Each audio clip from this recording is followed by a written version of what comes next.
Hey guys, welcome back to the channel. Today, we're starting part 3 of an awesome What If Deku Accidentally Had a Harem story. If you want to see part 4, drop a comment below and tell me what you think. Don't forget to like, subscribe, and share. It really helps the channel grow. Now sit back, relax, and let's jump into the story. Uraraka observed Midoriya, who remained motionless, and expressed her concern about his well-being. She reassured Hagakure that it was likely just the shock from the news. Despite her words, a nervous smile lingered on her face as everyone watched Midoriya, who sat frozen on the bed. After a moment, he blinked, his eyes beginning to explore his surroundings. Sensing he needed time to process the information, Uraraka decided to give him some space. She suggested to the group that they should step outside to allow him some time to think. She gently reminded Midoriya that they would be just outside the door. Momo then realized she was still without her clothes and quickly grabbed them as they all exited the room, closing the door behind them. Leaning against the wall, Uraraka slid down to the floor, resting her hand on her forehead. She sighed, reflecting on the situation, and noted that it could have been worse. Momo sat beside, questioning her certainty. Uraraka explained that Midoriya could have fainted or panicked, which would have been more concerning. Kyoka, with one of her earphone jacks plugged into the wall, mentioned that Midoriya's was mumbling and pacing, sounding euphoric. Mina leaned closer to the door, trying to catch what he was saying but struggled to hear. Kyoka relayed that he was talking about a villain attack and mind tricks, speculating whether it was a prank involving Shinso and Monoma from Class 1B. Uraraka suggested they give him time, confident that Midoriya would sort through his thoughts and arrive at a positive conclusion. Suddenly, the door swung open, causing Momo and Uraraka to fall back onto the floor. Midoriya appeared anxious as he looked at the group, glancing down the corridor before ushering them back into the room. Once inside, he closed and locked the door, ensuring it was secure. The girls settled on the bed, their expressions filled with concern as they awaited Midoriya's next move. He paced back and forth, deep in thought, before finally stopping to take a deep breath and looking up at them. He expressed his inability to proceed with what Uraraka had suggested earlier. Confused, she asked for clarification, and he confirmed that he couldn't do it, regardless of his efforts. Mina attempted to lighten the mood, reminding him that it was a dream for many, surrounded by beautiful girls. However, when she finished, Midoriya stepped closer, placing his hands on her shoulders, which startled everyone. He acknowledged her point, but explained that he had considered the implications and felt it was impossible for him to manage. Momo tried to reassure him, suggesting they could navigate the situation together, but he insisted that he had thought through numerous scenarios and their potential outcomes. When asked how many of those scenarios ended positively, he admitted that most did, but that wasn't the main issue. He elaborated on the complications of a harem dynamic, noting the imbalance of 6 girls to 1 boy, which would inevitably lead to competition for his attention. He expressed concern about his deeper connection with Uraraka, which could create rifts among the group and lead to dissatisfaction. As he spoke faster, he outlined the challenges of trying to be fair, the necessity of getting to know each girl better, and the ultimate decision he would have to make. He concluded that even if they managed to stay together, his limitations as one person could lead to further discontent. The mumbling train had arrived at the station, and Kyoka stood up, placing her hands on the shoulders of the anxious teen, trying to calm him down. It seemed to work as he slowly looked up at her, seeing genuine concern reflected in her onyx eyes. Glancing around, he noticed that everyone shared the same look of worry directed at him. He sat cross-legged on the floor and ran a hand through his hair, a light laugh escaping his lips. The pressure from his friends only made things feel more challenging. They had all agreed that this was the best course of action, but he still felt uncertain. He looked up at the girls, particularly at Ochako, his expression weary. He felt overwhelmed by the attention he was receiving. He expressed his doubts about deserving such care, feeling that he was just an ordinary person who stumbled and stuttered around new people, especially girls. He was grateful that Ochako had accepted him as her boyfriend, yet he recognized the many areas he needed to improve. He struggled to control his quirk and wondered how he could handle multiple girls having feelings for him, let alone the challenges of being a hero. As he fought back tears, he closed his eyes, not wanting to show his vulnerability. Suddenly, he felt something warm wrap around his neck, the familiar scent of vanilla enveloping him. It was Ochako's embrace. Another pair of arms encircled his waist, and he felt a gentle weight on his shoulder and a warm breath against his neck. Momo was there, and he could sense Mina's presence beside him. He felt the comforting touch of Tsuyu and Kyoka behind him, and Toru's gentle patting on his head made him feel cherished. When he dared to open his eyes, he was met with the sight he had hoped for, all the girls surrounding him, enveloping him in warmth, love, and care. In that moment, he felt a sense of security, as if no matter what chaos All for One unleashed upon the world, he would be safe as long as he had them by his side. It reminded him of his childhood, those times when he had been bullied by Kachin and other kids, only to find solace in his mother's comforting embrace while they watched heroes like All Might save the day. Those moments had been precious, making him feel invincible, and now he felt that same strength. Mina, Tsuyu, Toru, Ochako, Momo, Kyoka, each of them truly loved him. There was no way he could let them down. Ochako lifted her head from his chest and looked into his eyes, affirming her belief in him as a hero. She reassured him that he would be the best, and she would always be there to support him, expressing her for him. He reciprocated her feelings, acknowledging his love for her and the others. Cornered by their affection, he felt he had no choice but to admit his feelings for them as well.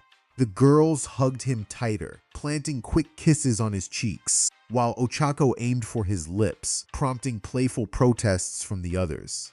They discussed how to share their time with him fairly, leading to a plan where each girl would have designated days of the week to spend with him. There was some light-hearted complaining about Ochako having more time, but they eventually agreed to let him have one day to himself, reserving Sundays for everyone to be together. This arrangement brought a sense of harmony among them, allowing their relationships to flourish while ensuring they could all enjoy each other's company. Another aspect to consider was that, although Midoriya claimed to love all of them, he didn't know the others as well as he knew Ochako. Therefore, during the first week, he made an effort to spend quality time with each of them. After a study session, he enjoyed some tea with Momo. Mina offered him dance lessons after observing his workout routines. Kyoka shared some of her favorite songs and showcased her vinyl collection, even playing a bit of guitar for him. He spent an entire afternoon at the pool with Tsuyu, relaxing in the water and chatting. An outing to the arcade with Toru resulted in him winning her some plushies from the crane game. On Saturday, he took Ochako to a cafe, realizing he had never taken her out on a date before. The week flew by, and by its end, Midoriya felt an overwhelming sense of happiness. He felt loved and was able to love in return. The world seemed brighter, and he felt more confident in his aspiration to become the #1 hero, surrounded by such wonderful girls. All his problems seemed resolved, at least for one Sunday. His previous routine with Ochako now included 5 other eager girls, each longing for their own special moments with him. Ochako was becoming more daring, and Toru seemed to follow her lead, playfully surprising him with kisses around corners. Momo frequently asked him for favors that allowed them to escape everyone's notice, hoping for a moment alone. Kyoka maintained her composure during the day, but revealed her true feelings whenever she invited him to her room. More than once, Mina interrupted his routines to have some fun, while Tsuyu insisted on joining him even during his shower, undeterred by the risk of being caught. Midoriya began to feel a sense of worry creeping in. The cultural festival was approaching, and despite having faced many challenges, he couldn't shake the nervousness that accompanied the thought of performing on stage in front of hundreds of unfamiliar students. This was likely the most daunting situation for him, given his shy nature. He wondered what would happen if every girl at UA decided to fall for him. He chastised himself for overthinking, reminding himself that he was taking things too far. However, another thought began to trouble him. While he enjoyed spending time with the girls, he noticed that his late-night sessions were losing their charm. He felt as if each encounter was stretching longer than the last, almost like an obligation rather than a joy. Was he growing tired of it all? Was that even possible, considering the number of girls around him? He pondered if he was simply falling into a routine. Sitting up in bed, Midoriya grabbed his phone and texted Uraraka, asking if she wanted to go out that night. Her response was quick and enthusiastic, though she questioned why he wanted to go out on a Sunday, his day off. He simply replied that he wanted to do something different, which was true. After a quick shower, he changed into blue jeans, a white shirt featuring All Might's silhouette on the back, and his usual red sneakers, then headed to the common room to wait for his girlfriend. He sat on the couch for a few minutes until he spotted Uraraka approaching him, dressed in a brown-frilled skirt, a light pink sleeveless shirt, and sneakers. As she walked over, he stood up, and they both exited the dorms.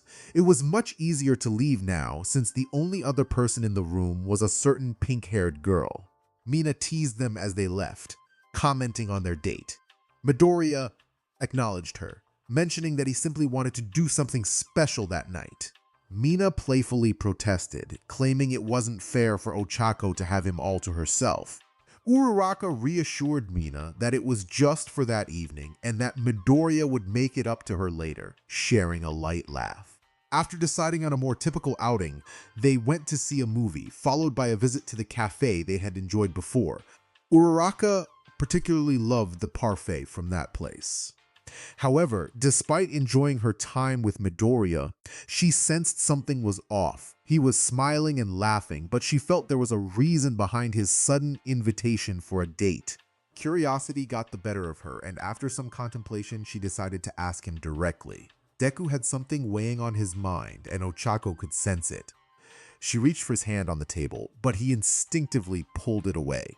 His smile faded as he gazed down, a sigh escaping him. When he looked back at her, worry filled his expression. Ochako, with a warm smile, expressed her understanding of him. She reassured him that he could share whatever was troubling him. He hesitated before speaking, admitting that the past few weeks had been wonderful with her and the others, but he felt as if he was slipping into a routine. He clarified that it wasn't their fault. He just felt like he was going through the motions and wondered if he was being selfish. Ochako took his hand firmly, intertwining their fingers as she spoke. She reassured him that he wasn't being selfish. After their recent experiences together, she sensed a change in him. She acknowledged that it was natural to feel this way after doing something repeatedly, but he still treated them with care. Deku pondered what to do next, suggesting they take a break. Ochako, however, advised against that, her voice tinged with nervousness. She recognized that he genuinely cared about everyone feeling things and proposed gathering everyone to brainstorm solutions together. Deku agreed and decided to settle the bill while she contacted their friends. As he stood up and made his way to the lady at the balcony, he missed the sly smile that crept onto Ochako's lips as she texted her friends, already formulating a plan that would bring something fresh to Deku. Later, as he approached Kyoka's room, he muttered to himself about the late hour, wondering if they could postpone the discussion. He thought that two heads were better than one and hoped they could find a solution to his feelings. Upon reaching Kyoka's door, he knocked lightly and it opened swiftly. Kyoka stood there in casual attire, and behind her he spotted the other girls. Momo wore a light blue nightgown, Tsuyu had on an oversized green shirt, Mina was dressed in a blue sleeveless top and white shorts, and Ochako sported one of his shirts with All Might emblazoned on it. As he entered, Kyoka closed the door and ensured it was locked. He joined the group sitting on the carpet, feeling the weight of their gazes on him. Ochako broke the silence, explaining that something was bothering Deku and that they had called everyone to discuss it. Deku hesitated, feeling a bit ashamed for his feelings despite being in a situation many would envy. He finally spoke, sharing that while the past weeks had been amazing, he felt trapped in a routine, clarifying that he didn't blame anyone. Mina was the first to respond, acknowledging that it was bound to happen and that they might have pushed things too far. Deku quickly reassured them that it wasn't their fault. Momo chimed in, agreeing that they should have taken things slower and that he had no reason to feel guilty. Suyus added her voice, stating that even if it hadn't been Deku, they would eventually have felt the same way. Midoriya found himself in a conversation with his friends, contemplating the nature of their relationships. He felt a mix of excitement and nervousness as he considered taking things to the next level. Kyoka expressed her thoughts on the thrill of secrecy, while Ochako leaned closer, encouraging him to add some excitement to their dynamic. Midoriya admitted that he had accepted all of them as his girlfriends but felt uncertain about what to do next. Ochako, with a playful smile, suggested they needed to spice things up. The atmosphere shifted as the girls exchanged knowing glances, and Midoriya felt a wave of relief wash over him, realizing they were all on the same page. With a playful determination, the girls lifted him off the ground and gently tossed him onto the bed. As he landed, Ochako climbed on top of him, her intentions clear as she began to remove her shirt, causing Midoriya to panic slightly. She explained that it was easier to be free without clothes, leaving him bewildered. As he glanced around, he noticed the other girls standing nearby, their smiles wide and their intentions unmistakable. The realization hit him hard when Ochako casually mentioned their plan, and he felt his face heat up. She was already moving to remove his shorts, but he gently held her hands, trying to process what was happening. Momo chimed in, expressing that this was something they had all been considering. The excitement in the room was palpable, and Midoriya felt overwhelmed by the attention. Mina encouraged him, assuring him that they could handle it together. Ochako, looking shy yet determined, asked him to be gentle. Midoriya felt a rush of nerves, but the girls were insistent, urging him to take the plunge. With a mix of encouragement and playful teasing, they helped him shed his remaining clothing, leaving him feeling exposed yet oddly supported. As the atmosphere grew more intense, Midoriya tried to voice his concerns, but the excitement in the room was contagious. The girls were clearly eager, and he found himself caught up in the moment, realizing that this was a significant step in their relationship. Midoriya was taken aback for a moment, feeling a rush of surprise. However, he quickly regained his composure as he sensed a familiar warmth enveloping him. Ochako gently caressed him, and then she shifted her position, leaning closer. Midoriya contemplated whether she might be reconsidering her approach. He felt a mix of emotions, unsure if he was ready to take such a bold step. Unfortunately, he seemed to be the only one feeling this way. Ochako released her hold and moved back up to him, placing her hands on the mattress beside them. A surge of energy flowed through her, intensifying her excitement to explore this new experience with her beloved Deku. The brunette swayed her hips, creating a tantalizing friction that heightened her sensations. She noticed that Midoriya was also enjoying the moment, evident in his expressions. He attempted to conceal his excitement as usual. They hadn't even reached the most entertaining part yet, and he could already feel his breath quickening.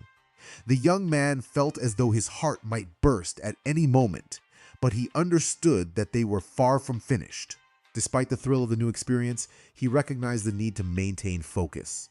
Midoriya felt a surge of curiosity about what would happen next. Ochako, seemingly sensing his thoughts, adjusted her position, allowing a hint of intimacy to pass between them. Their eyes met in a silent exchange, each waiting for the other to signal the next step. This fleeting moment felt charged with anticipation. The moment seemed to stretch on, primarily due to the small audience that had gathered. They quickly succumbed to their own distractions, some sitting cross-legged, others leaning against the bed, but all of them focused intently on the couple before them. Both Midoriya and Ochako took a deep breath, and with a gentle touch, Midoriya guided Ochako closer to him, lowering her slowly. As her lips parted, Ochako let out a soft gasp, prompting Midoriya to pause momentarily. However, with a reassuring nod, she encouraged him to continue. Midoriya and Ochako shared an intimate moment together, marking a significant milestone in their relationship. As they explored this new territory, Ochako experienced a whirlwind of emotions: excitement, nervousness, and a thrilling sense of discovery. Each gentle movement made her gasp and shiver, revealing sensations she had never felt before. She clung to Midoriya's shoulders, her legs trembling with anticipation. As they continued, they encountered a barrier that made them pause. Midoriya sought her reassurance once more before proceeding.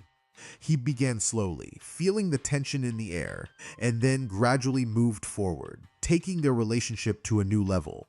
Ochako let out a startled sound, her nails pressing into his shoulders as a mix of sensations coursed through her. The initial discomfort quickly faded, replaced by a wave of pleasure that enveloped her. Ochako felt a warmth radiating from within, her heart racing with excitement as she embraced this new experience with Midoriya. She pulled him into a deep, lingering kiss, savoring the connection they shared as they navigated this uncharted territory together. A new sensation coursed through her as she shifted her hips slightly, prompting soft sounds from the green-haired boy beneath her. As she explored his mouth, Izuku's hands glided over her smooth skin, tracing the contours of her body. He eventually found her chest, gently caressing and squeezing, his thumbs moving around in a tender manner. It was her turn to explore, and they both found themselves needing to pause for breath. Ochako felt a strong desire for Izuku, drawing closer to him, her body trembling with anticipation. The intensity of the moment overwhelmed her, and she struggled to maintain her balance. Ochako felt a surge of excitement as she moved her hips in a slow rhythmic motion, gradually finding her groove. Izuku quickly joined her, eager to explore this new adventure alongside his girlfriend. The experience was entirely different from anything he had felt before, bringing a sense of exhilaration that was both thrilling and new. He could still feel the warmth surrounding him, as if it was meant for him. Perhaps this was a sign of her true feelings for him. He would ponder that later, as his attention was completely captivated by the beautiful girl above him. Izuku's instincts kicked in, and he suddenly got up, flipping Ochako onto the bed, positioning himself on top of her. This unexpected move surprised not only the brunette but also the other girls, who were not accustomed to seeing him so assertive. However, none of them had any complaints about it. Ochako's expression was a mix of surprise and delight.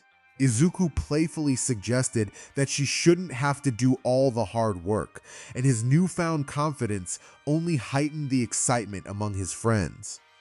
This could mark the emergence of a new version of Midoriya Izuku, one who could captivate them with sheer pleasure. He resumed his movements, lifting Ochako's thighs, which elicited more soft sounds from her. He had learned from previous experiences that this position would allow for a deeper connection, but he was unprepared for how good it would feel. Leaning closer, he gently caressed her, drawing her closer and eliciting more delightful sounds from her. Izuku was captivated by the way her body responded to him, her flushed cheeks and dreamy eyes focused solely on him. The sensations of their skin touching, her soft voice calling his name, and the rhythm of their movements consumed his thoughts. He was determined to bring her joy, wanting to express his feelings for her in the most meaningful way he could.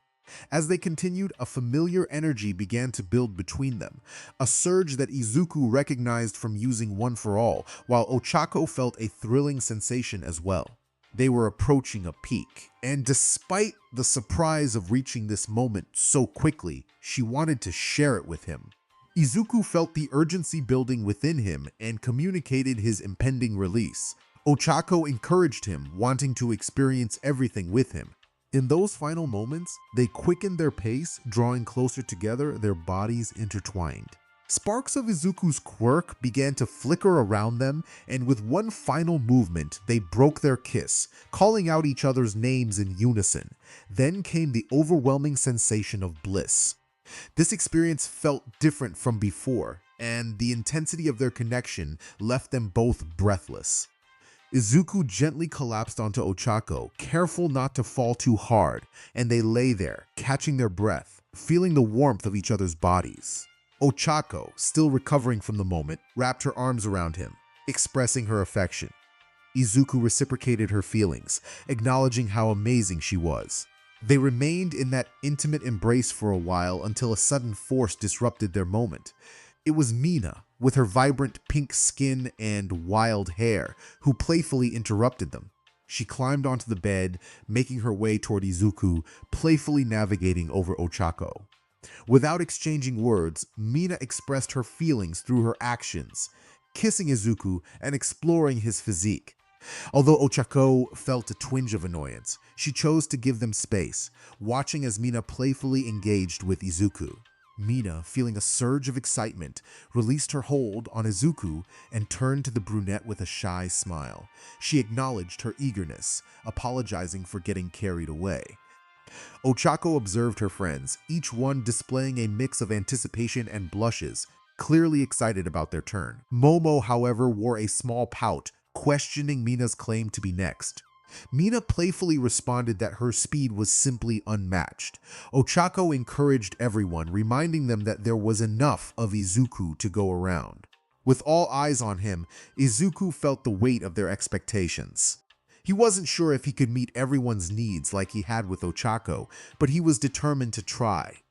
After all, being at the center of this harem meant making all his girlfriends happy. Mina's concern was evident, though it was layered with excitement as she asked if he was ready for another round.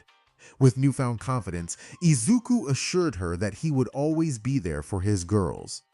As they shifted on the bed, Mina positioned herself on all fours, looking back at Izuku with a smile that hinted at her anticipation.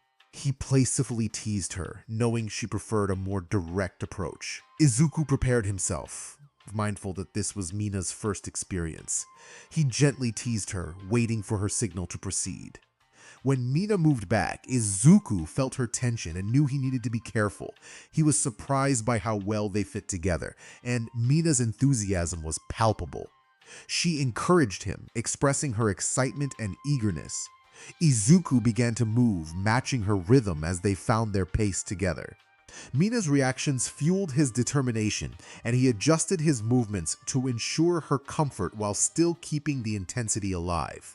He remembered how much Mina enjoyed playful interactions, giving her a light slap that elicited surprised response. Her delighted grin confirmed that he was on the right track. As he continued, he increased his pace, responding to her encouragements and the sounds of her enjoyment. Mina held onto the sheets, lost in the sensations, and Izuku reveled in the connection they shared. With each movement, he aimed to bring her joy, ensuring that their experience was one they would both cherish. Izuku felt a rush of energy as he and Mina shared an intense moment together. He could sense her excitement building, and he pushed himself to match her enthusiasm. Mina clung to the bed sheets, her breath quickening as they moved together, both nearing their peak. Izuku felt a surge of pride as he realized he could keep up with her. As they reached their climax, a wave of warmth enveloped them, leaving Mina momentarily breathless. When she regained her senses, she felt Izuku's strong arms lifting her, and their lips met in a tender kiss.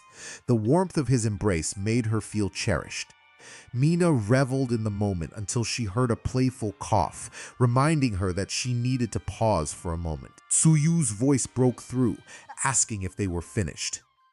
Mina playfully responded, acknowledging Tsuyu's interruption and teasing her about a small mess at the corner of her mouth. Tsuyu quickly joined them on the bed, kissing Izuku passionately and wrapping her arms around him. Izuku felt the coolness of her skin as he explored her with gentle touches. After their kiss, Izuku shifted positions, getting behind Tsuyu's and lifting one of her legs. He felt a thrill as he continued to explore her, noting the unique sounds she made. Tsuyu, being straightforward, guided him, and he entered her slowly, mindful of her comfort. Her lean frame and toned muscles intrigued him, and he took his time, wanting to ease any tension she felt. As they moved together, Tsuyu's soft sounds filled the air, gradually transforming into deeper moans. Izuku was captivated by the experience, finding a rhythm that seemed to please them both. He focused on her, cherishing every moment as they connected. Tsuyu encouraged him, expressing her desire for more, and Izuku responded by adjusting his movements, lifting her leg further, and increasing his strength while maintaining a steady pace. Tsuyu's eyes closed tightly, and her excitement grew, filling her with joy. She savored the sensation of their connection, feeling every movement as they synchronized. As the intensity built, Tsuyu felt a wave of pleasure approaching, her body beginning to react. She communicated her excitement, and Izuku felt the same rush of energy. They were both nearing their peaks, and the anticipation heightened their experience. In that moment, they shared a connection that felt electric, each encouraging the other as they approached the climax together, united in their shared joy.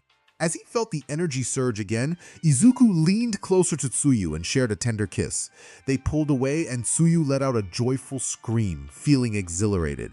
She took a moment to catch her breath, then climbed on top of her dear green-haired boyfriend, her big eyes never leaving his face, which wore a small smile.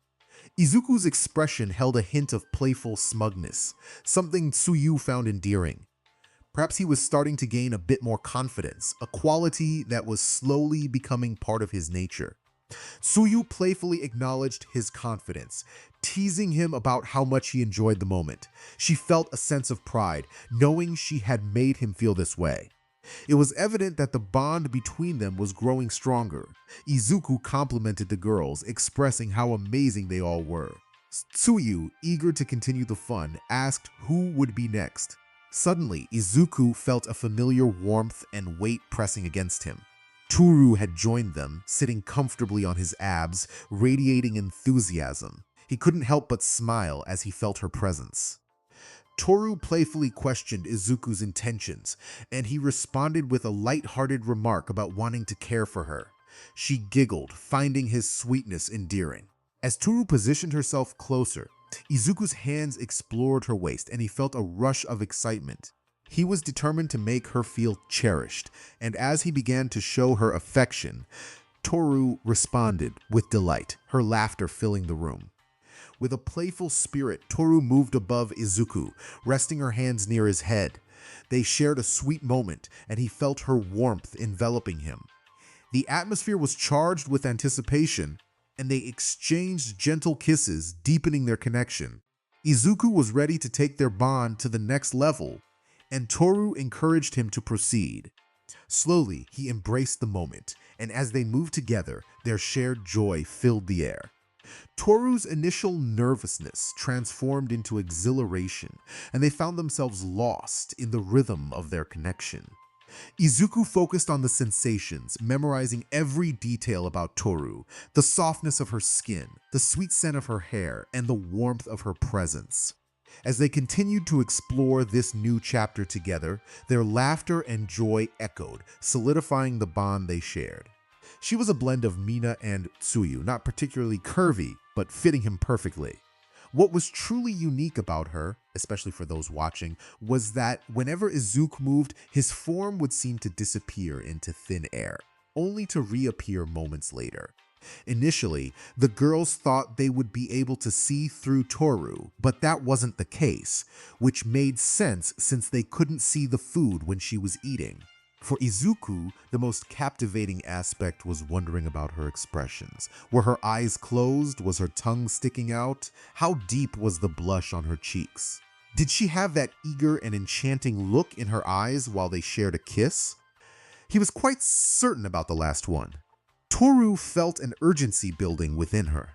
Despite her slow movements, taking every inch of him inside her and feeling him expand her, it was the most exhilarating experience she had ever felt.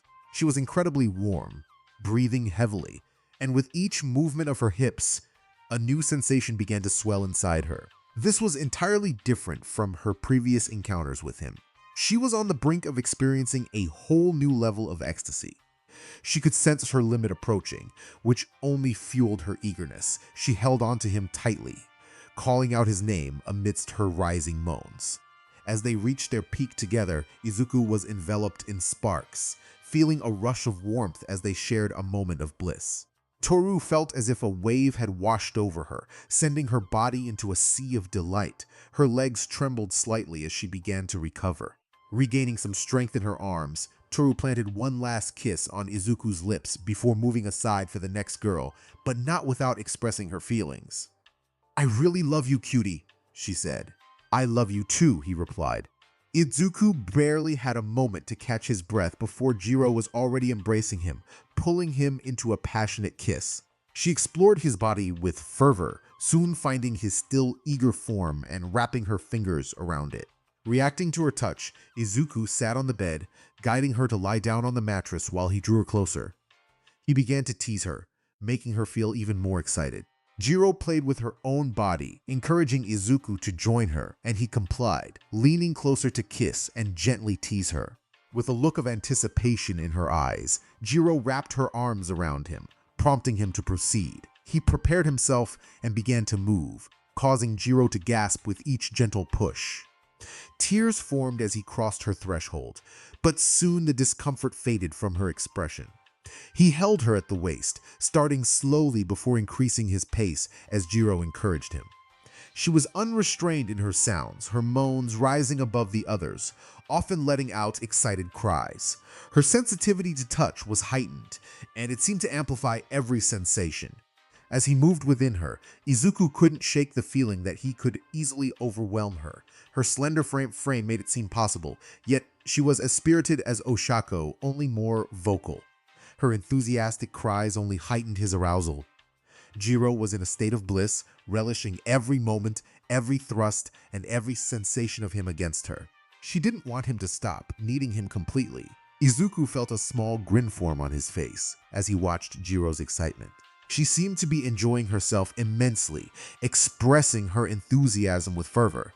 Izuku noticed her body trembling, indicating she was nearing her peak. Her feet, resting at the edge of the bed, began to shake slightly. She clutched the bed sheets, her breath coming in quick bursts, whether from her racing heart or her cries of pleasure. Her mouth was slightly open and her eyes appeared to flutter. Izuku, sensing the energy of one for all surging within him, held her closer, leaning in to kiss her passionately while fondling her. Jiro's hands quickly wrapped around him, but she pulled back from the kiss, continuing to express her excitement. Izuku then began to kiss the sensitive spot at the base of her neck, eliciting more reactions from her. He felt himself approaching his limit as well, and he called out to her, expressing his impending climax. Jiro encouraged him to let go, her excitement evident as she urged him on. As they reached their climax together, Jiro felt a rush of warmth envelop her, and her body relaxed as Izuku fell onto her, both of them catching their breath. Once she regained her focus, she whispered sweetly in his ear, expressing her feelings. Izuku reciprocated her affection, and she playfully added a little more to her confession. Jiro then got up, her legs a bit unsteady, and made her way out of the bed, giving Momo a playful wink as she passed. Momo, eager to share the bed with Izuku, was excited about the prospect of spending time with him. Momo climbed onto the bed, kneeling as she gazed at her green-haired boyfriend. As Izuku reached for her, she playfully stopped him, shaking her head with a teasing smile. Slowly, she crawled on top of him, maintaining eye contact for a moment before speaking. She reminded him of their special lessons, hinting at a playful challenge. Izuku recognized her intent and was ready to comply with her wishes. Momo sat on his lap, her hands gliding over his chest, setting the stage for their lesson. She instructed him not to move, emphasizing the importance of being attentive to a girl's needs. Izuku followed her command, lying still as Momo moved her hips, letting out soft sounds of enjoyment. Her gaze remained locked on him, taking in every detail as she felt a warmth building within her. She expressed her delight in his obedience and teased him with the promise of a reward. Izuku, eager to please, accepted her words. Momo playfully wrapped her hand around him, guiding him as she adjusted her position. Leaning closer, she let her hair brush against his face, creating an intimate atmosphere. She instructed him to follow her lead, and he readily agreed. Momo playfully mentioned feeling a bit sore and asked for his assistance, prompting him to seek permission to touch her. With her consent, he gently explored her, feeling the softness of her skin as he caressed her. She guided his hands to her chest, reminding him to be gentle, and he complied, knowing just how she liked it.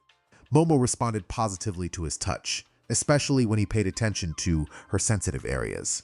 Momo felt a rush of anticipation as she and Izuku shared a moment of intimacy. He began by gently kissing her shoulder, his hands exploring her form with care. Momo gasped softly, her breath hitching as she felt the warmth of his touch.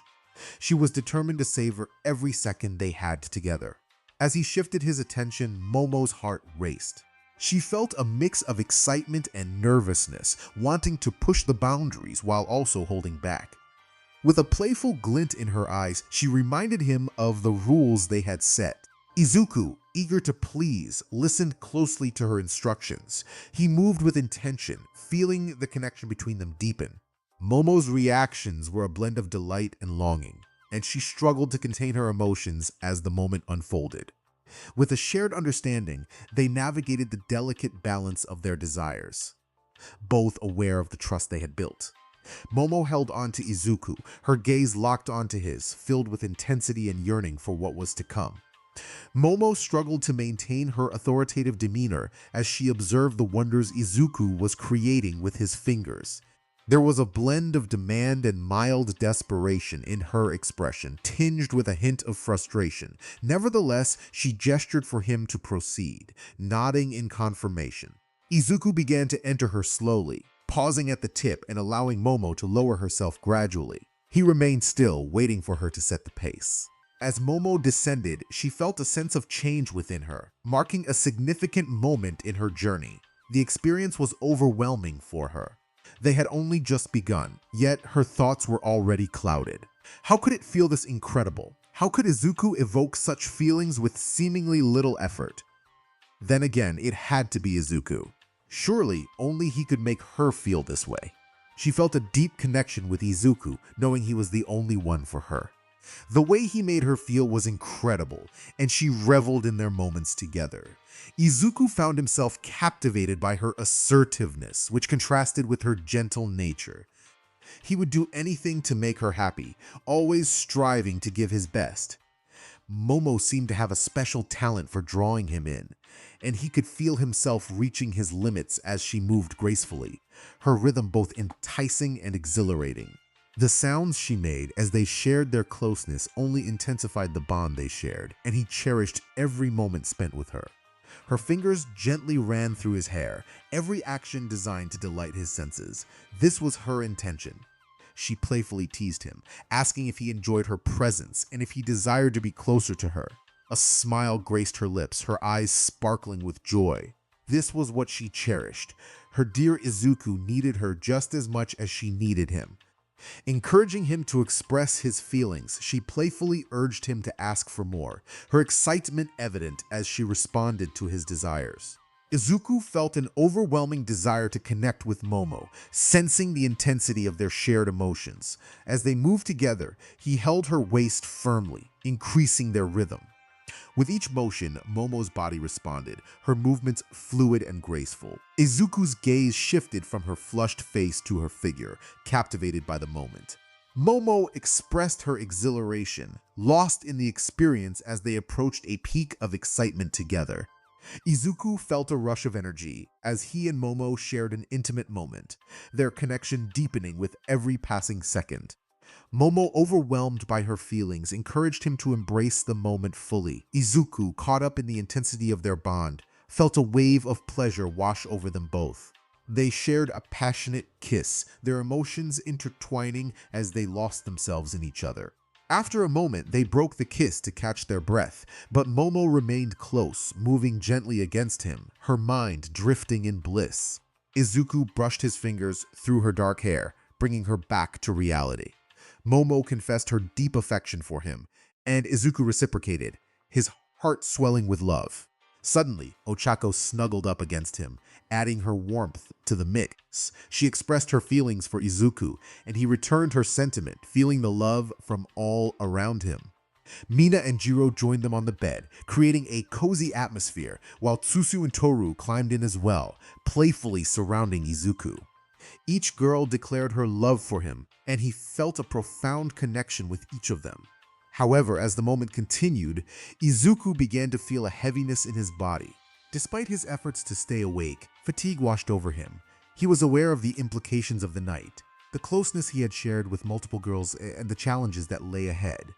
He knew he needed to stay alert, but exhaustion pulled him under, and he succumbed to sleep, the sounds of his friends drifting into slumber around him. Later that night, while Izuku rested, the girls took care of the aftermath of their gathering. They changed the bed sheets and cleaned up quietly, each one taking turns to shower and change into comfortable clothes before returning to Kyoka's room. Asui and Uraraka decided to help Izuku by giving him a bath, using Uraraka's quirk to make the task easier. They had to resist the temptation to continue their earlier activities, focusing instead on ensuring he was clean and comfortable. Once they had taken care of him, they carried Izuku back to his room and reluctantly returned to their own spaces. The hour was late, and they quickly fell asleep. In the stillness of the night, Yayorozu, a light sleeper, sensed something was off. She felt the weight of a gaze upon her, and when she opened her eyes, she found Uraraka hovering above her, looking intense in the dim light. Startled, Yayorozu let out a small yelp, her heart racing as she tried to comprehend the situation. The darkness of the room and the moonlight created an eerie atmosphere, and she felt a mix of confusion and curiosity as she attempted to engage with Uraraka, unsure of what was happening. Uraraka appeared distant, her gaze cold and unyielding. She seemed to be lost in thought, prompting Yayorozu to wonder what was going on. Uraraka's head tilted slightly, yet her expression remained unchanged. Yayorozu pondered aloud, questioning where Yomomo had learned to behave in such a manner, noting it was uncharacteristic of her. She wondered if Uraraka was talking to herself, and a troubling thought crossed her mind. What if Uraraka had been unkind all along? The mention of this idea visibly angered Yayorozu, but the flat tone of Uraraka's voice kept her from reacting as she normally would. Instead, she cautiously continued the conversation. Uraraka leaned in closer, invading Yayorozu's personal space, which made her retreat slightly against her pillow. Uraraka recounted a moment when she had seen Yayorozu with Deku, expressing her disbelief at the situation. She paused, her eyelids lowering slightly as she considered her next words. Uraraka then revealed her initial thought of wanting to make Yayorozu float away. Yayorozu was taken aback, her heart racing. They had agreed to share Midoriya, and she recalled their recent time spent together with him. Uraraka's tone shifted, becoming more serious as she reflected on the idea of sharing Deku. She expressed her concerns about whether he might tire of her, despite her belief in his affection. Yayorozu tried to reassure her, insisting that Midoriya would never grow tired of her. Uraraka acknowledged this, but raised a troubling point. What if other girls began to like him too? Yayorozu insisted that Midoriya would never betray their trust. As the conversation continued, Uraraka's demeanor shifted dramatically. Her eyes widened, and a serious aura enveloped her, causing Yayorozu's heart to race even faster. Uraraka asserted that the only reason she allowed the harem to form was to avoid the hassle of dealing with everyone. Yayorozu felt her heart pound as Uraraka moved even closer, invading her space further. Uraraka made it clear that while Yayorozu could have Deku, it was only because she permitted it. She warned Yayorozu to remember this lesson, emphasizing her claim over Midoriya. The intensity of Uraraka's presence left Yayorozu feeling overwhelmed and frightened. In that moment, she could only nod in response, brushing against Uraraka's nose and lips for a brief second before Uraraka pulled away, her expression brightening. With a cheerful demeanor, Uraraka expressed her satisfaction with their conversation, standing up and clasping her hands together. She leaned in to give Yayorozu a quick peck on the forehead before skipping toward the door. Turning back with a radiant smile, she wished Yayorozu a good night. Yayorozu managed to respond, still in a daze from the encounter. Once Uraraka left, she remained awake, her mind racing as she replayed the intense conversation. For hours, she contemplated the encounter, ultimately coming to a decision about her feelings. In fact, that reaction was exactly what she expected from her. It was certainly over the limit, but more likely than her accepting a harem with her boyfriend at the center. This realization made her even more grateful for the time she had spent with Izuku. She reminded herself that while he may love her, he had a formidable guardian by his side, and she was fortunate that the guardian wasn't her enemy. She sighed, wishing she had noticed him sooner. With that thought, she settled down to sleep for the few hours she had left. The incessant beeping of his alarm clock, though irritating and intrusive, effectively pulled him from his dreams. He had no trouble waking up early. In fact, it was a habit. However, after the excitement of the previous night, Midoriya was relieved to be roused by the alarm, ensuring he wouldn't miss class. He knew Ida would never let him hear the end of it. As memories of the previous night flooded back, he rubbed his eyes and yawned lazily, a small smile creeping onto his lips. Suddenly, realization hit him. He shot upright in bed, hands on either side of his head, as all his previous concerns rushed back. He recalled the intimate moments he had shared with all 6 of his girlfriends. The thought of any of them potentially being pregnant sent him spiraling. He couldn't help but imagine the worst-case scenario. What if all of them? He clasped his hands together in front of his face, his imagination running wild. He envisioned a scenario where his harem greeted him at their hypothetical home, each holding a small bundle of joy, some even with 2 at once. He could picture it vividly. A little girl with messy green hair and tiny horns. Another with short green hair and small earphone jacks on her ears. A pair of twin boys with frog-like tongues sticking out and freckles dusting their cheeks. A girl with cat-like eyes and dark green hair, tied into a tiny ponytail. A floating set of blue baby clothes. And yet another girl with green hair framing her round face, dotted cheeks, and tiny pink pads on her hands.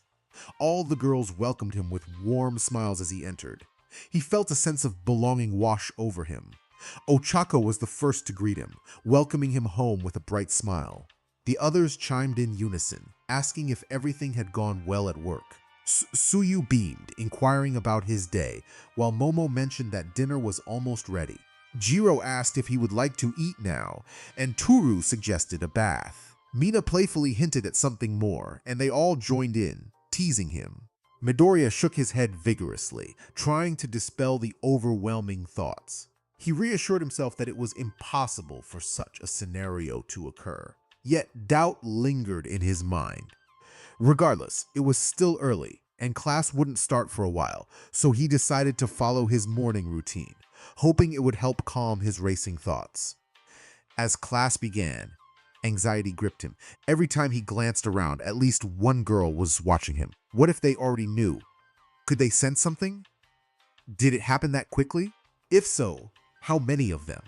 The thought of them all potentially being pregnant at the same time was overwhelming. Throughout the lesson, Midoriya struggled to focus on what Aizawa-sensei was teaching.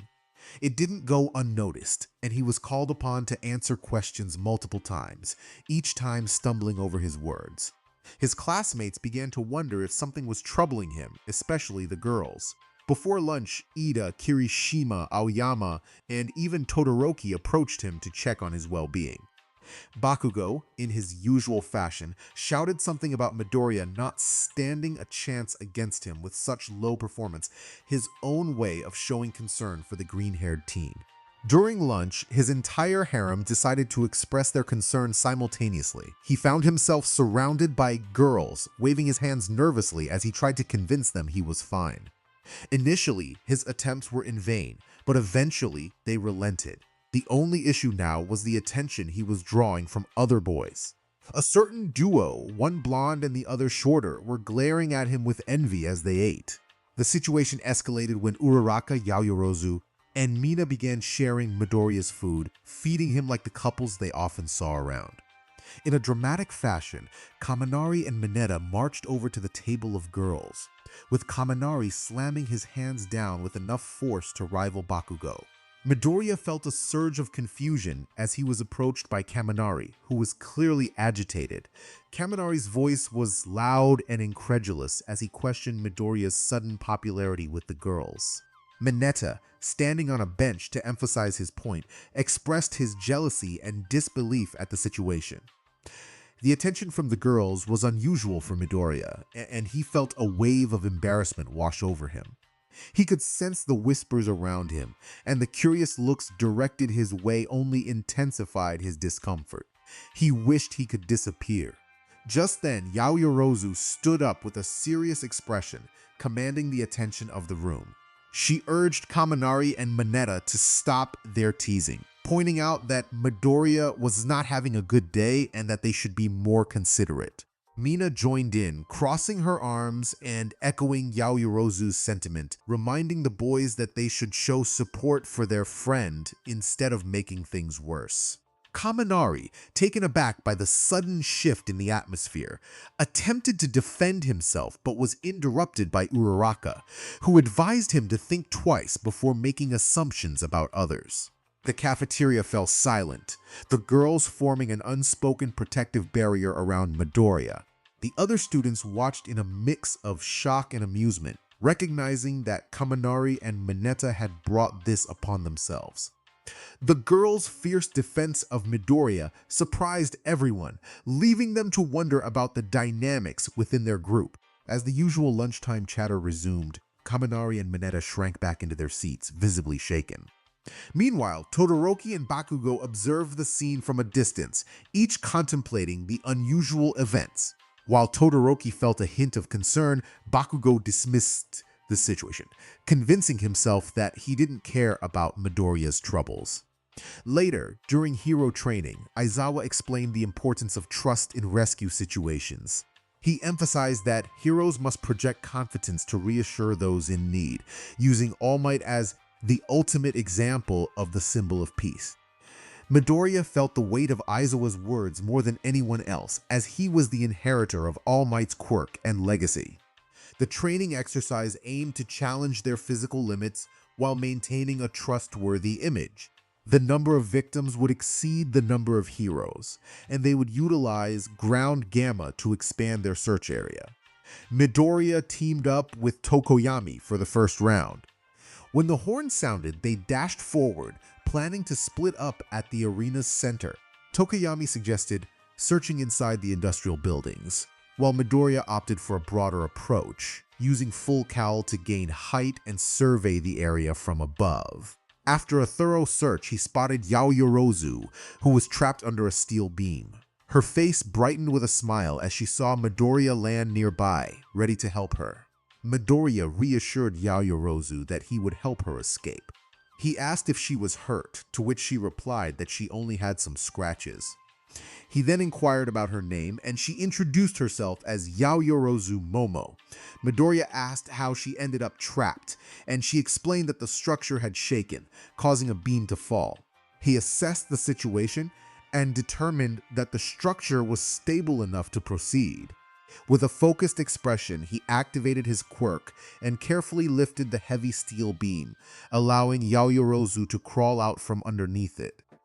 Once she was free, he gently lowered the beam and checked on her condition before lifting her into his arms. He assured her that he would take her to safety, his warm smile and determined emerald eyes bringing her comfort. As he carried her toward the entrance of the arena, she hugged him tightly, expressing her admiration for him. Midoriya, feeling flustered, reminded her to stay in character, which made her laugh lightly, though she held on until they reached the rendezvous point. One by one, the victims were rescued. Interestingly, whenever Tokoyami approached one of the girls, they would either change their hiding spots or wait for Midoriya to arrive. Uraraka, who had been caught in a car accident, only called for help when she spotted Midoriya. Tsuyu, trapped inside a lock, began shouting and banging on the steel door upon hearing his voice. Mina had been tied to a chair, and when Tokoyami arrived, she quickly concealed the ropes and hid behind a crate. Midoriya discovered Hagakure when she unexpectedly grabbed him from behind, having been hiding in plain sight. At one point, a fire broke out, and when he reached the scene, he found Jiro waving her arms atop the burning building. In addition to the girls, Midoriya also rescued Shoji, Kirishima, and Bakugo, though the latter proved to be a challenge. The training lasted about half an hour, leaving both Midoriya and Tokoyami panting and sweaty. Their success was evaluated based on the feedback from their classmates regarding the rescues. Overall, they performed well. Despite Dark Shadow's intimidating presence, he and Tokoyami managed to calm the victims, although Ida suggests Tokoyami should work on his dark demeanor to appear less foreboding. Midoriya received a mix of reactions, including Bakugo's shouts, a hearty slap on the back from Kirishima, and abundant praise from the girls, which made Aizawa regard him with suspicion, though he chose to overlook it for now. As the training continued, Midoriya noticed that whenever one of the girls played the role of hero, they would rush around, often ignoring others in their eagerness to find him first. During a staged car accident with Sero, he had to insist that Ashido attend to the injured first. When he pretended to be trapped under debris, he repeatedly insisted he could walk, but Uraraka insisted on using her quirk to carry him, claiming it was for safety. Things nearly spiraled out of control when Kyoka and Asui found him simultaneously. He honestly felt secure and relaxed, although Hagakure's energetic nature could be a bit overwhelming. And of course, Bakugo had to find him. Midoriya briefly feared Bakugo would confine him again, but he surprisingly showed concern for his condition. When Midoriya mentioned his sprained ankle, Bakugo gritted his teeth, suppressing a torrent of expletives. The sight of Bakugo striding with determination while carrying Midoriya like a sack of potatoes drew laughter from their classmates, especially since Midoriya was not facing them, sparing him further embarrassment. Finally, the class concluded, and Midoriya let out a weary sigh as he walked through the corridors toward the teacher's room. The day's events, including the attention from his classmates and the girls, left him mentally drained. Whenever he felt uncertain, he sought out someone he trusted deeply, the only person he could truly confide in. As he knocked on the door, he heard a familiar voice from inside, and the door opened to reveal All Might in his signature yellow suit, greeting him with a smile. "Hello, young Midoriya. Come in." Midoriya followed his mentor and took a seat across from him on the couch. As usual, Toshinori had prepared some green tea, and after they both enjoyed a sip of the warm beverage, he began. "So, you have something you want to discuss, right? Is it related to your training?" Midoriya hesitated, scratching the back of his neck, unsure of how to express his concerns. "Actually, it's more of a personal matter. I feel a bit lost about what I should do." "Well then, what is it?" Toshinori asked, taking another sip of his tea. I was thinking, what would happen if?" He struggled to find the right words and decided to approach it differently. "I remember you mentioned that one for all cannot be taken by force, but could it be passed down if I were to become really close to someone?" The skeletal figure paused for a moment, then resumed drinking his tea. "Close? Yeah, as in a relationship." Toshinori was caught off guard, nearly choking on his tea, a look of surprise crossing his face. "All Might." Cough, cough. "Just give me a moment," gasp. The symbol of peace raised a hand, trying to regain his composure. Once his coughing subsided, he turned to Midoriya, who sat upright on the couch, visibly nervous with a smile that didn't quite reach his eyes.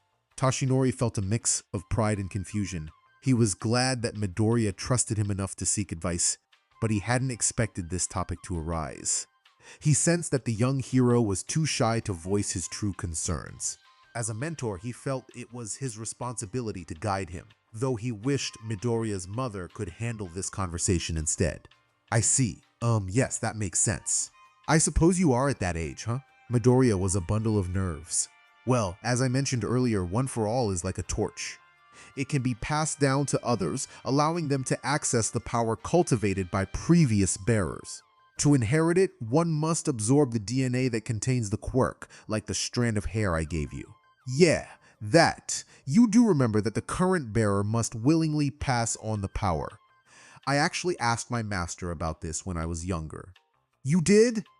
Midoriya was astonished that All Might, the legendary hero, would have inquired about such a matter. However, at that time he was still a hero in training, just like Midoriya. Toshinori quickly clarified, "Not in that specific way.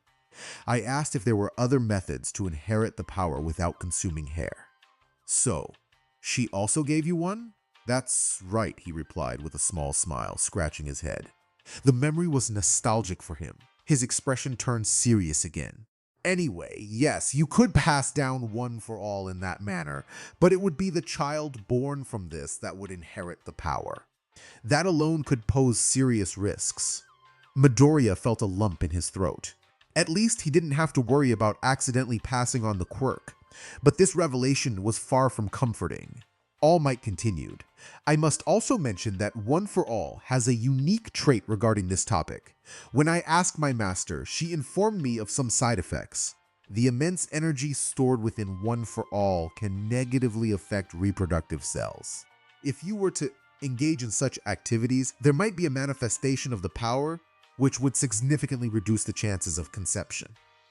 Midoriya's eyes widened as he processed his mentor's words. So, there's no way that I could.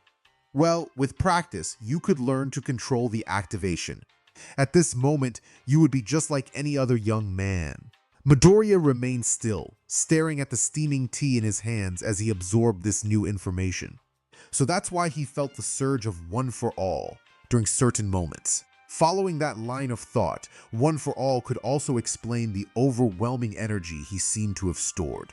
It brought him some relief, but he also felt it was a convenient excuse to overlook the potential consequences of his actions.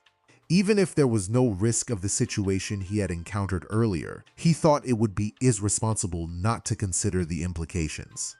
His attention was drawn back to All Might, who cleared his throat, signaling that the conversation was far from over. Young Midoriya felt a wave of embarrassment wash over him as he faced his mentor. All Might's probing question about his intentions left him flustered, his cheeks turning a bright shade of red as he waved his arms defensively. He quickly denied any implications. Feeling the weight of his own nervousness, he realized he was far beyond mere planning, yet he struggled to find the courage to confide in All Might. The thought of how his mentor would react to his special relationship with his female classmates filled him with anxiety. As the future symbol of peace, he worried about how the world would perceive him if they learned of his personal life. All Might cleared his throat, emphasizing the importance of focusing on training and studies. He reassured Midoriya that having interests in relationships was perfectly normal. Midoriya's eyes widened in surprise at the affirmation. All Might continued, explaining that heroes are often idolized, but they too are human, with personal lives, desires, and vulnerabilities. The public often forgets this, but it remains true. With newfound clarity, Midoriya felt his nerves settle. He realized he could pursue his dream of becoming the #1 hero while maintaining his relationships. Although managing multiple connections would be challenging, he was determined to make it work. A bright smile returned to his face as he felt a sense of resolve. As long as everyone was happy, he could continue moving forward. He was confident that his girlfriends would support him, just as he would support them. As he prepared to leave, a question bubbled up in his mind, fueled by curiosity about All Might's past. He paused at the door, turning back to his mentor. He hesitated, but eventually asked if All Might had ever experienced a similar situation, given his time in America and Japan and his immense popularity. All Might, busy tidying up the teacups, looked at his protege with a playful demeanor. He straightened his posture, his bright blue eyes momentarily hidden as he responded with a laugh, declaring that it was a secret. Midoriya felt a mix of shock and excitement at the potential implications of All Might's response. A hesitant smile crept onto his lips as he admired his idol, striking a pose, flexing his arms, and laughing heartily. As Midoriya exited the teacher's room, Toshinori transformed back into his Small Might form, returning to clean the table. He heard Midoriya's voice outside, and moments later, Kayama Nemuri, known as Midnight and the modern hero art history teacher at UA, entered the room. She observed Midoriya's departure with a knowing smile, commenting on All Might's growing prowess as a teacher. All Might responded with determination, emphasizing his commitment to guiding Midoriya and fulfilling his promise to the young hero and his mother. He felt a renewed sense of purpose, recognizing the importance of being a role model for all his students. This was his legacy, shaping the next generation of heroes. It was truly heartening to witness such dedication. However, there was a concern about whether the boy was being pushed too hard. After all, he already bore a significant burden as the successor. The woman sat with her legs crossed, leaning against the arm of the couch. The blonde man initially wore a serious expression, but it quickly transformed into a proud grin. His eyes sparkled as he expressed his thoughts. He acknowledged her concern, stating that no child should carry such a weight. Yet, he believed Midoriya was exceptional and would succeed in ways that no one could foresee. It was clear he had a fondness for the boy. He felt that Midoriya possessed the ability to inspire not only himself but also those around him, including the blonde man. This was a remarkable quality of a true hero. The woman observed how her admiration for Midoriya grew with each passing day. Meanwhile, Midoriya had always preferred to stay out of the spotlight. News about him spread quickly, and within 2 days, the entire UA had heard at least one rumor about him and the group of girls who seemed to gravitate toward him. Following the last incident, Midoriya had suggested they be more discreet, avoiding couple-like activities in public and not gathering too many people around him at once. Despite this, things had been relatively calm lately. The girls appeared satisfied with their last outing, as they had not yet asked to go again. Midoriya felt a sense of relief at the prospect of some normalcy returning. As he approached the main building, he sensed eyes on him. Subtle movements from students indicated they were trying to remain inconspicuous. Some of the gazes, particularly from the girls, were more obvious, and he assumed they were upperclassmen. Whenever he caught snippets of their whispers, they were filled with either concern or muffled laughter, as if discussing something they felt was taboo. Determined not to overthink the situation, Midoriya hoped the gossip would soon fade, replaced by more recent events. Upon entering the classroom, he greeted his friends. Class 1A was as boisterous as ever until Aizawa arrived and the lessons commenced. Midoriya thought to himself that things were finally returning to normal. Unbeknownst to him, however, some classmates, particularly Todoroki Shoto and surprisingly Bakugo Katsuki, were still intrigued by the unique dynamics between him and the female students. In the past couple of days, Todoroki had been observant of his classmates' interactions, trying to make sense of it all. Midoriya had always struck him as a puzzle. He found it hard to accept the simplistic explanation for the boy's struggles with his powerful quirk. The idea that he was an extremely late bloomer seemed too convenient. Midoriya's eagerness to help others was admirable, but it appeared he was constantly trying to prove something to himself. Additionally, there was a suspicious connection between him and the former #1 hero, which suggested there was more to their relationship than mere admiration. Todoroki decided against confronting him, knowing it would be a futile effort. Adding to Todoroki's irritation was the fact that Midoriya had become a focal point of attention for his female classmates, for reasons he couldn't quite grasp. Todoroki didn't care about the romantic interests of his peers, nor did he feel jealousy. What bothered him was Midoriya's evident social awkwardness. While Todoroki wasn't an expert in social interactions, he doubted Midoriya would fit the mold of a high-quality boyfriend, as he had heard Ashido mention. Midoriya was hardworking and reliable, with an unwavering determination, but those traits didn't seem to align with what girls typically sought. Was he overlooking something? As for their favorite king of explosive confrontations, the blonde boy was filled with an inexplicable anger. Just witnessing the events that unfolded during lunchtime made him want to confront Deku and put him back in his place. Each time the so-called nerd seemed to forget that he was nothing but a burden, it infuriated him even more that everyone around ignored this fact, acting as if Deku had potential. For Bakugo, it meant that those around him were just as hopeless as the green-haired boy. It baffled him what they saw in him. For the past 2 days, he had been consumed by these thoughts. He knew better than to fall for the misguided notions that the pineapple-headed boy and the pink-faced girl had presented. Showing someone that you cared? Ridiculous. as if Deku deserved such consideration. Besides, it was far too generous to show anyone kindness, especially not Deku, which only fueled his anger further. Back at school, he was the best, truly the best. Everyone praised him for excelling at everything he did, yet he never had a swarm of girls vying for his attention. It was frustrating. Were they blind or simply lacking in judgment? What could possibly be gained from defending Deku? He had nothing remarkable about him.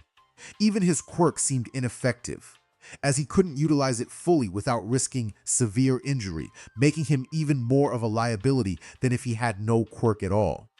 This thought only added to Bakugo's irritation. He had to suppress the urge to blow up Deku's desk, especially since Aizawa had warned him of expulsion if he acted out again. It was just 4 desks after all. He needed to do something. The pent-up anger and energy were begging for release in the form of explosions, yet hero training had recently focused solely on rescues. He wanted to confront Midoriya directly, to wipe that annoying grin off his face. Did he really think he deserved to be happy with girls around him? Bakugo could see through the nervous facade of the teen. He knew him well enough. They had once been friends. It was decided. At the first opportunity, Bakugo would confront Deku, remind him of his place, and shatter that foolish smile in front of his special guardians, hoping they would finally recognize Deku's worthlessness and acknowledge Bakugo's superiority. Throughout the days, it was Midoriya who dominated the atmosphere at the 1A dorms. The boys began to notice this shift since the cafeteria incident. While some were merely curious, others, like Mineta, were quite annoyed, but they couldn't ignore the signs. Despite their reluctance, Midoriya somehow managed to capture the attention of his female classmates. In the early mornings, Kirishima and Aoyama often caught sight of the green-haired boy and Yaoyorozu sitting together at the kitchen table, chatting and enjoying tea. It would have seemed perfectly normal if not for their closeness. She was practically perched on his lap. Whenever they noticed others approaching, they would hastily distance themselves, struggling to maintain a semblance of normalcy. During the afternoons, while he trained at the gym, Ashido followed him like a devoted companion. She would stretch and engage in aerobics, but most of her time was spent by his side, cheering him on as he worked through his routines. On one occasion, he and Sato found themselves in a friendly competition to see who could do more push-ups. When they realized it, all the girls had gathered around Midoriya. Although Sato was physically stronger, the smaller boy's endurance led to his victory. Once declared the winner, the girls lifted him off the ground, carrying him around as if he had won a grand tournament. It was just 200 push-ups, only 40 more than Sato. When he wasn't training, Midoriya was often found in the dorms, engaged in activities with one of the girls. Kaminari was surprised to discover how much time he spent listening to Kyoka play her bass. She had always been clear about her reluctance to showcase her skills, which only deepened Kaminari's astonishment. He wouldn't admit it, but a hint of jealousy stirred within him. Ojiro began to feel the absence of his usual sparring partner, Hagakure, as she assisted the green-haired boy in honing his senses through blind fighting. Overall, his name was the most frequently mentioned in the dorms. They kept calling for him, seeking his help with quirks and lessons, or simply pulling him along. Tokoyami paused on his way to his room when he crossed the common area and noticed the teen engrossed in a soap opera with Ashido and Tsuyu. The bird-headed teen wouldn't judge, but he couldn't deny it was quite unusual.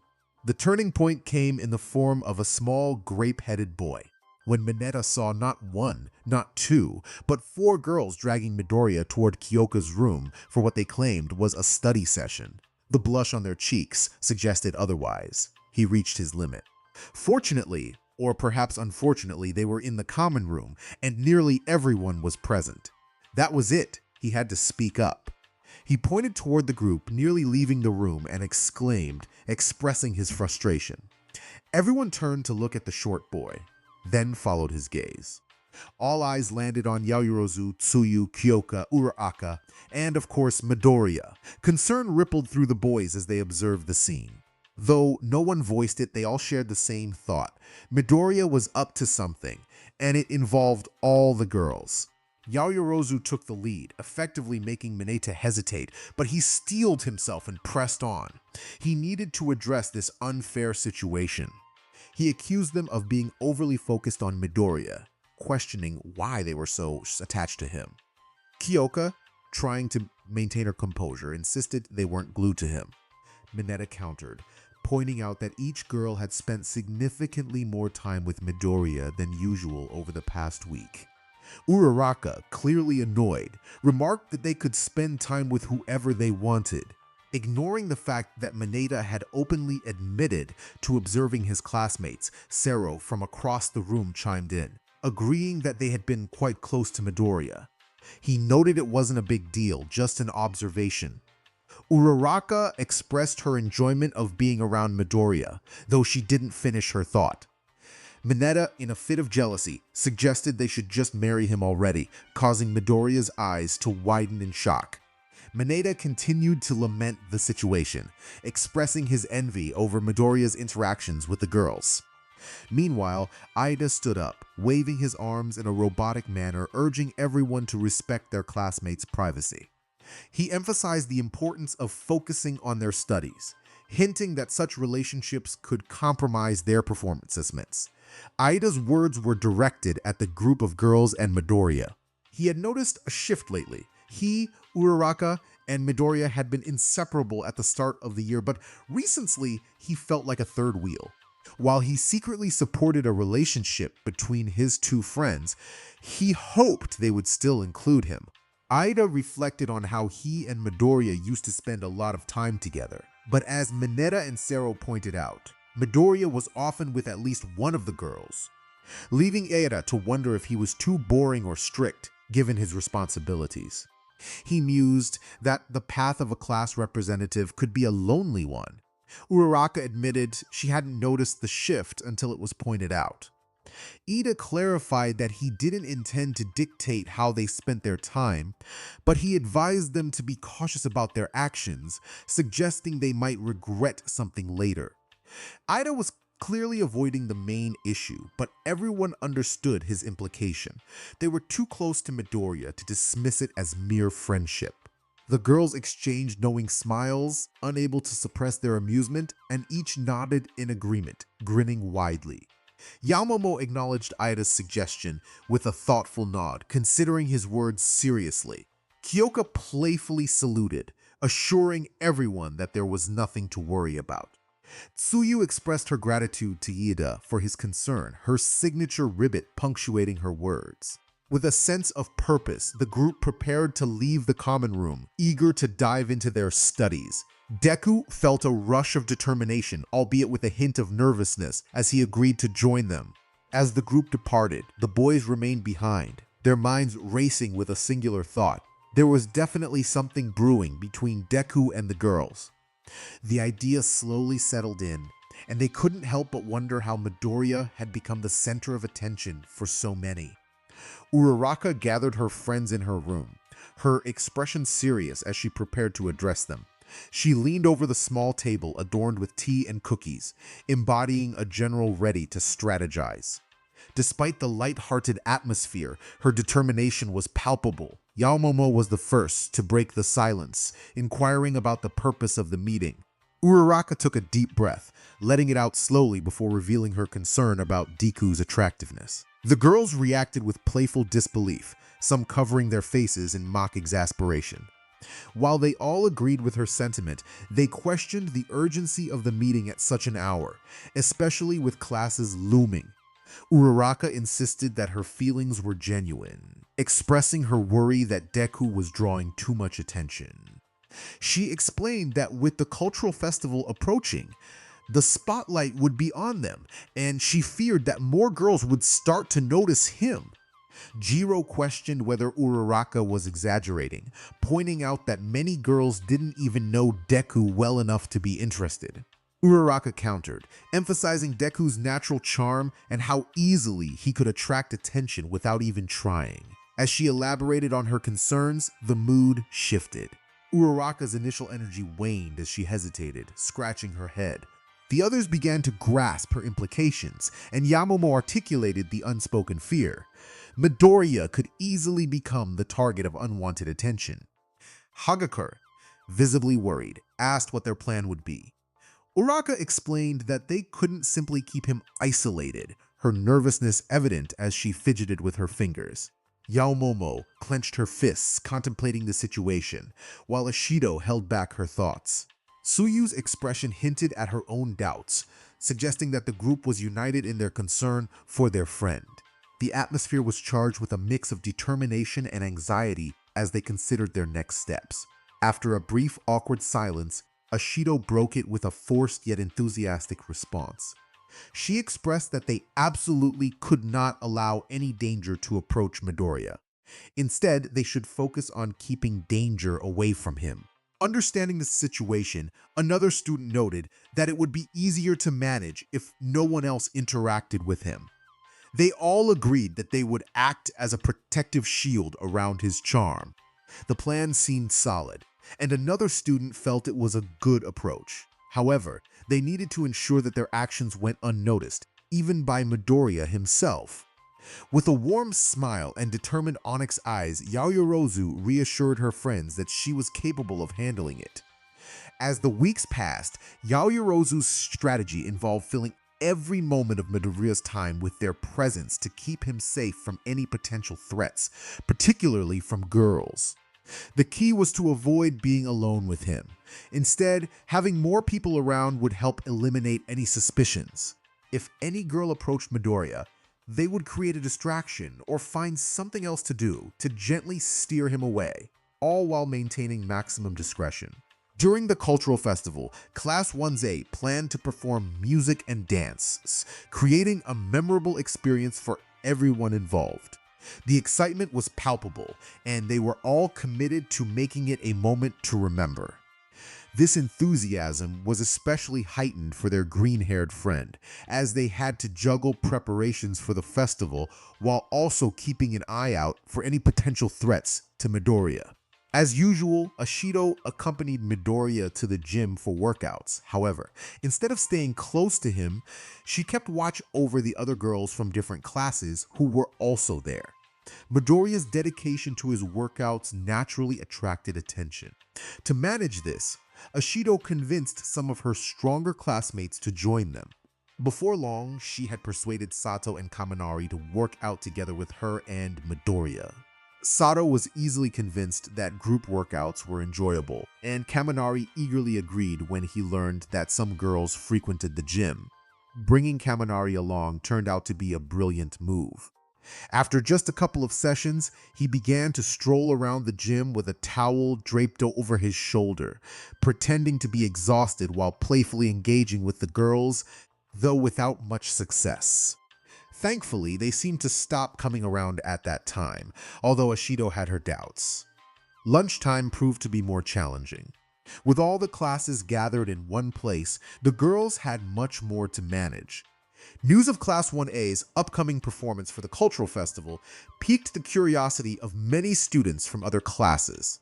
Coupled with the rumors circulating about Midoriya and the girls, it created a significant challenge.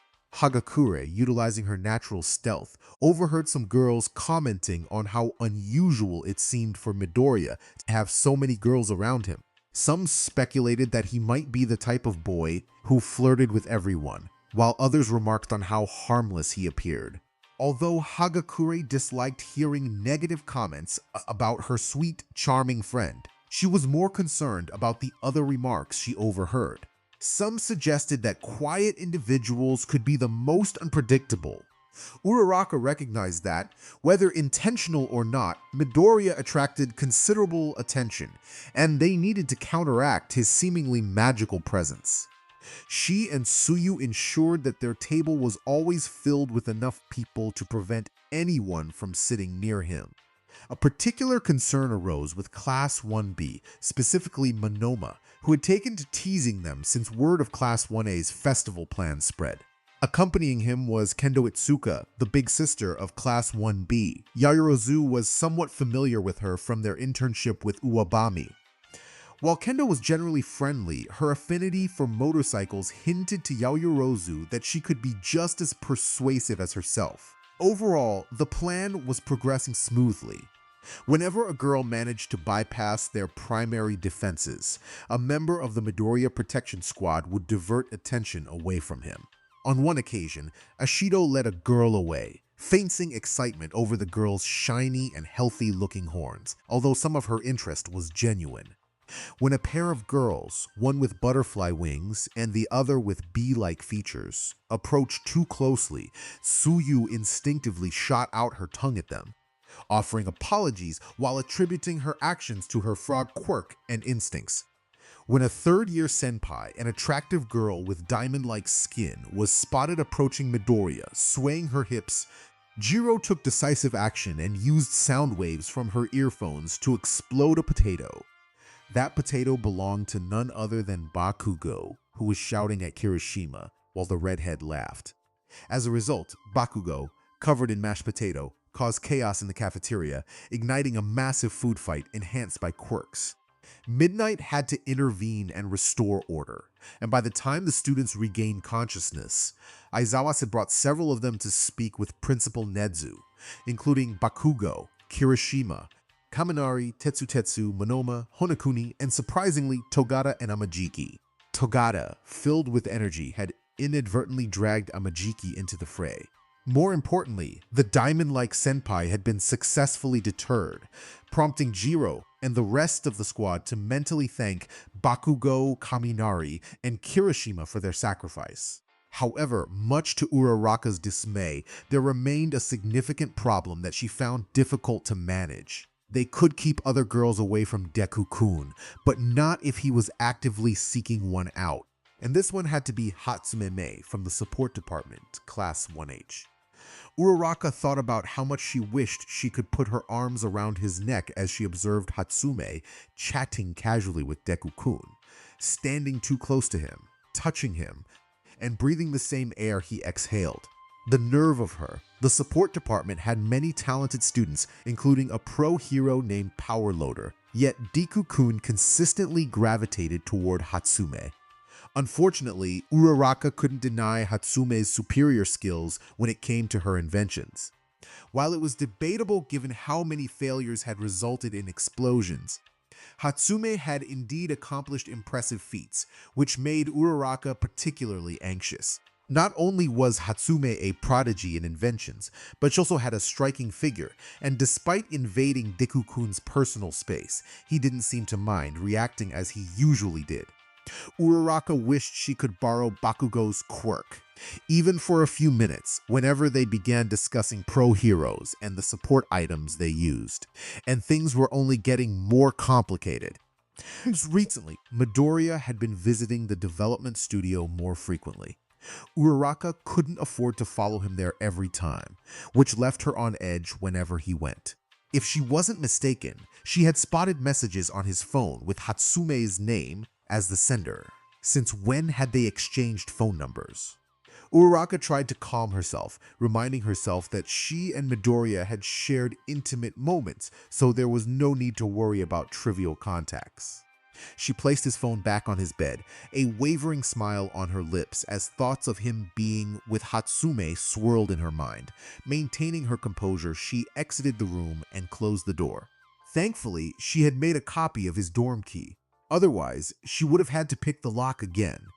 It had been some time since Class 1A began training for the cultural festival. Midoriya was particularly excited because Eri-chan, the girl he and Togata had rescued from the villain Saki Kai, along with many pro heroes, Tsuraraka and Tsuyu, was coming to watch them. Even after the rescue and care, he and Togata still felt she was affected by Chizaki's actions, as if he still held some sway over her. They were thrilled when Principal Nedzu approved her visit, and Midoriya felt especially happy that she wanted to see him dance. Forgetting his nerves or stage fright, he was determined to give his best performance for her. The main reason for his shock was Ashido's unexpected appearance. Dressed in a sleek black suit and dark shades, her sad expression contrasted with her usual bubbly demeanor. She placed her hand on his left shoulder and delivered 3 words that shattered something within him. Midoriya, you are fired. He stood there for several moments, mouth agape and his pupils shrinking to mere dots, until Ashido's expression transformed into a warm, bright smile as she opened her arms to reassure him.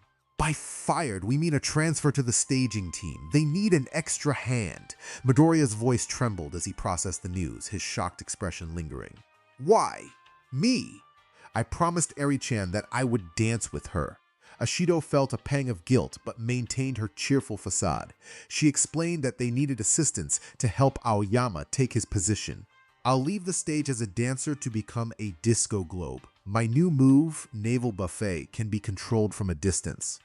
It's the perfect job for me, Aoyama declared, striking a pose and pointing his finger upward.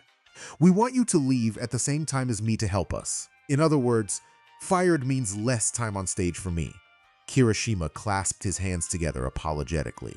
Sorry, I really am. I feel bad for making you practice for nothing, but can you do this for us? It's for a greater cause. The green-haired boy scratched his head, contemplating the request. As long as I can dance a little, I won't be lying to Eri-chan. If this is for a good cause, understood. Thank you. Thanks, you're the best, bro. You've been getting along well with Oyama lately, so everything will be fine. Ashido beamed alongside her friends, secretly cheering for different reasons. Sure, someone had to assist Aoyama, but the thought of Midoriya spending less time in the spotlight with many unknown girls influenced her decision. Don't worry, Muscles, Mina will make it up to you. Success, a complete and wonderful success. That was how everyone described this year's cultural festival. Class 1A's performance amazed the entire school, lifting the heavy atmosphere created by recent events and attacks on UA. Other classes expressed how they were inspired by the energy of 1A and wanted to carry that energy forward. But for one green-haired teen, it meant so much more. By the end of the festival, he witnessed Eri-chan share a genuine and warm smile with the world, finally free from the pain inflicted by Chisaki. Midoriya couldn't have been happier for her, and for himself. As the successor of the symbol of peace, he felt he was finally filling the void. More than just fighting the villain Gentle, he had protected the hopes and dreams of his friends and opened a path to a brighter future for Eri-chan. He knew there was still a long way to go, but in that moment, he couldn't feel any happier.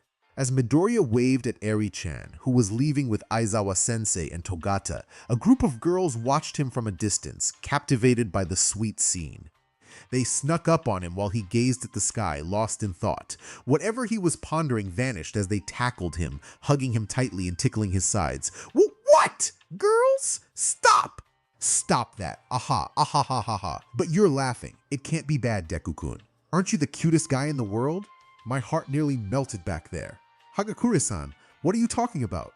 You and Eri-chan. We saw you with her just now, even giving her a candy apple, which she loved. That was really sweet, Ribbit. Yeah, my sugar levels are off the charts from this sweetness, Muscles. Girls! Stop, I can't! I can't breathe. Midoriya finally surrendered to the laughter, feeling as if he might burst from joy. Eventually, they stopped, remaining on top of him. It was hard to breathe under the extra weight, but the smile on his face never faded. He cherished the affection from these girls, feeling loved in a way he had longed for. They seemed to be compensating for all the time he had spent alone, showering him with their care and affection. He didn't regret a single moment of it. As soon as he managed to catch his breath, everyone got up, pulling him along with them. Midoriya found himself surrounded by his friends, who formed a tight circle around him. Each of them leaned against him, holding onto his arms, neck, chest, and waist, seeking close contact. Although he couldn't see all their faces, he could sense that they shared the same eager and intense expression that Uraraka had. He understood what that look meant. The girls expressed their excitement about spending time together, noting how busy they had been with preparations for the festival. Midoriya acknowledged their hard work, feeling a mix of warmth and nervousness as they surrounded him. Ashido, who was hugging him from behind, playfully touched him, causing him to squirm slightly. He felt a rush of concern, suggesting they should be cautious about their actions, but the girls dismissed his worries, insisting they should enjoy the moment. Uraraka, standing in front of him, leaned in closer, her eyes sparkling with determination. She expressed her need for him, and Midoriya felt a wave of warmth wash over him, not just from her closeness, but from the comforting presence of his friends. He suggested they move to his room, where they would have privacy. His voice carried a deeper tone, and the girls responded positively to his suggestion. They quickly made their way to the dorms, finding the space empty and ready for them. Before they even reached his room, Uraraka playfully pushed him against the wall, kissing him with a fervor that made him feel cherished. The other girls joined in, each expressing their affection in their own way, creating a whirlwind of warmth and excitement. Midoriya felt overwhelmed yet exhilarated by the attention. Once in his room, the atmosphere turned electric.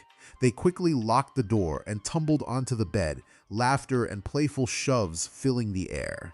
Clothes were shed in a flurry as they all sought to be close to him, their energy palpable. The girls took turns showering him with affection, each one eager to express their feelings.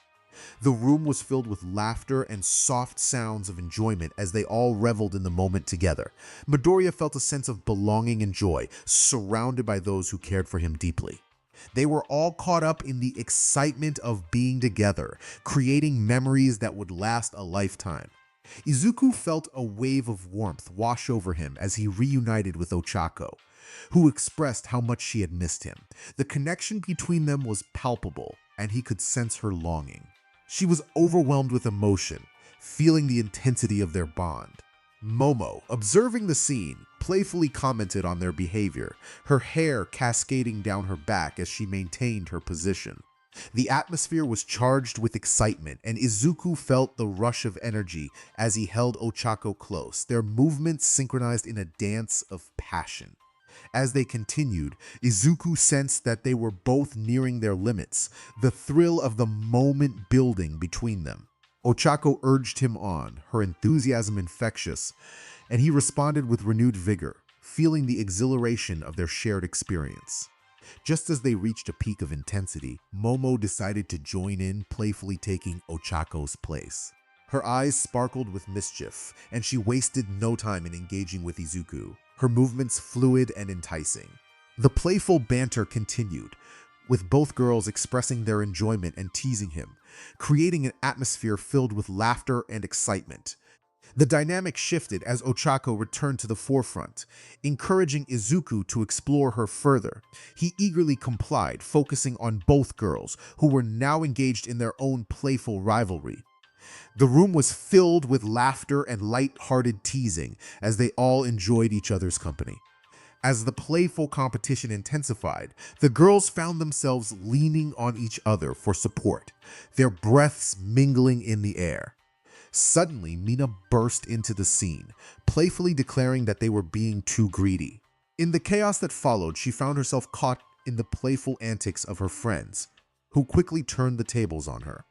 Mina's surprise turned to delight as she realized the fun they were having together, the bonds of friendship growing stronger in the midst of their playful antics. The atmosphere was filled with laughter and joy, a testament to their unbreakable camaraderie. Kyoka urged him to shift his focus, pulling him closer and positioning herself on top. She wrapped her arms around his neck and her legs around his waist, a playful grin lighting up her face as her onyx eyes sparkled with excitement.